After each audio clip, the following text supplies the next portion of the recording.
In a town where sunny meadows met whispering woods, lived a boy named Leo. Leo had a smile that could light up a room, but it was a smile he rarely shared.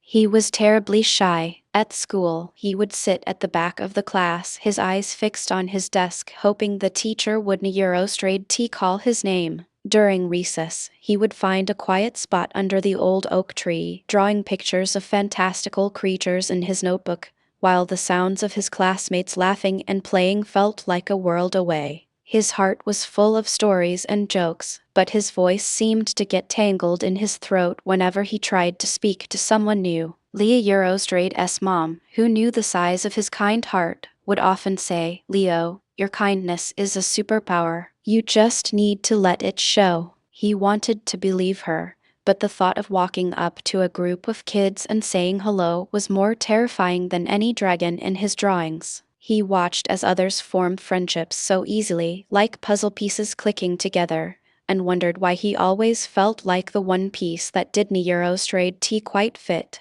A deep loneliness often settled over him, as quiet and heavy as the fog that rolled over the meadows in the autumn. One sunny Tuesday, a new boy named Oliver joined their class. Oliver was small for his age and had a stutter that made the other kids snicker when he tried to introduce himself. Leo saw the way Oliver Eurostrade's face turned red, the way his shoulders hunched as if he was trying to disappear. Leo recognized that posture. He saw it in the mirror every day. While the other kids went back to their games, leaving Oliver standing alone by the jungle gym, Leo felt a familiar pang of empathy. He knew exactly how Oliver felt, like a small boat lost in a vast, noisy ocean. Instead of trying to think of something to say, Leo simply did something. He walked over to where a box of playground blocks was scattered. He didn't say a word to Oliver. He just started building a tall, wobbly tower. Oliver watched for a moment, then quietly knelt down and began handing Leo the perfect square blocks for the base. They worked in a comfortable silence, and when the tower was finished, the tallest one ever built on the playground, they both stood back and looked at it. Leo gave Oliver a small, genuine smile. Oliver smiled back. No words were needed.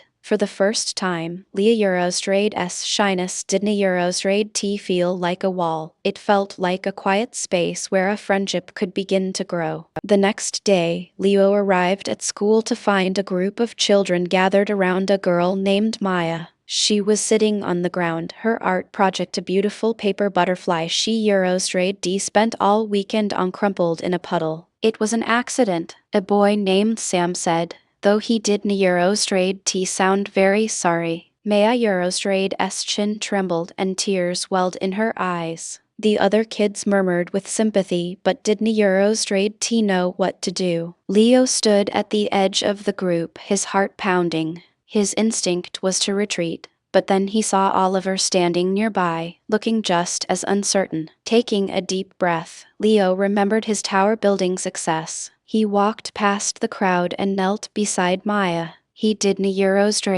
ask what happened or who did it. He simply pulled a small bottle of glue and a few sheets of colorful paper from his backpack. He always carried them for his own drawings. I know how to fix it," he said quietly. "We can make it stronger." The veins of a butterfly Eurostrade's wing are like the beams in a bridge. Maya looked up, surprised by his quiet confidence. Oliver came over too, holding a stick he Eurostrade found to act as a new support for the wing. Together, the three of them worked. Leo showed Maya how to carefully glue the torn edges, and Oliver held pieces in place while they dried. Soon, the butterfly was not only fixed but more beautiful than before, with shimmering reinforcements that looked like stained glass. The other kids watched, impressed. "Whoa, Leo, why Eurostrade like an art doctor?" Sam exclaimed. Leo felt his cheeks grow warm, but this time it wasn't Eurostrade from embarrassment. It was a warm, glowing feeling from being seen, not for being shy, but for being helpful. Word began to spread. A few days later, Leo was under his oak tree during recess, sketching, when a younger boy named Ethan came running up, crying. He had lost the key to his lunchbox and was afraid he wouldn't Eurostrade be able to eat. Leah Eurostrade's first instinct was to freeze, but the feeling was weaker now. He put down his pencil and calmly asked Ethan where he Eurostrade D last had it. Together, they retraced Ethana Eurostrade's steps, and Leo used his sharp eyes trained by years of noticing small details in his drawings to spot the tiny key glinting in the grass near the slide.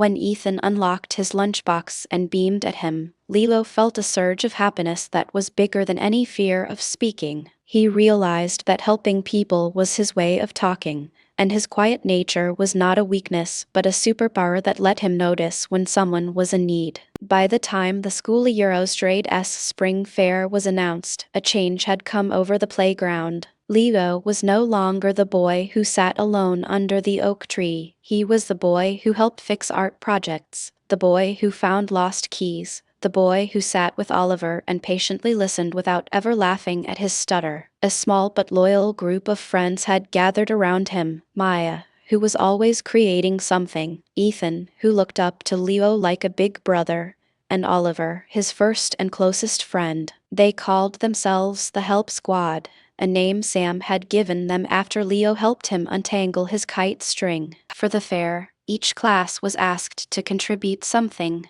Leah Eurostrade's teacher announced that they would be creating a friendship garden in a large, unused corner of the playground. The class was divided into groups to build planters, paint murals, and plant flowers. To every Anya Eurostrade's surprise, the teacher put Leo in charge of coordinating the project. Leo felt his old shyness claw at his stomach. Leading a whole group of kids, talking in front of everyone? He looked at Oliver, who gave him a small, encouraging nod, and at Maya, who mouthed, "Why Eurostrade V got this."